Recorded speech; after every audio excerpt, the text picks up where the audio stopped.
have so much congestion, there are so many solutions between $50 million and $1 billion that can literally wipe out congestion from Honolulu.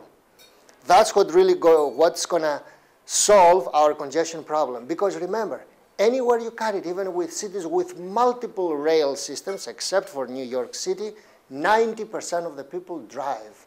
So no matter how much you are investing in the transit part, the 90% of the pie chart stays there. So time and again, rail systems have never proven efficient in doing anything about the congestion. You do not have to be anti-rail at all. You can love rail all you want. It's not a choice about whether like or dislike rail. This is a choice.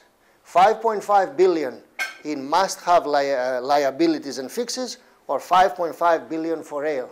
I'm sure you realize that this city does not have $11 billion floating around to do both.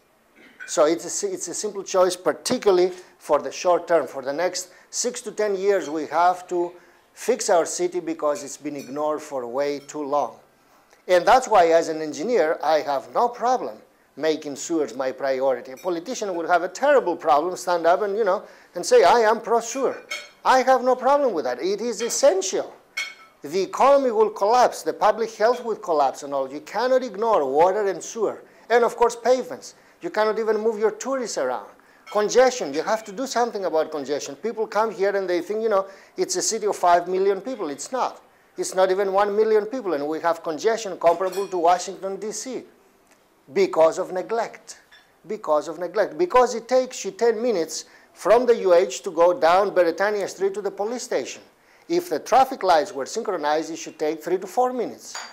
It's as simple as that. It's a one-way street. Why can't we figure it out?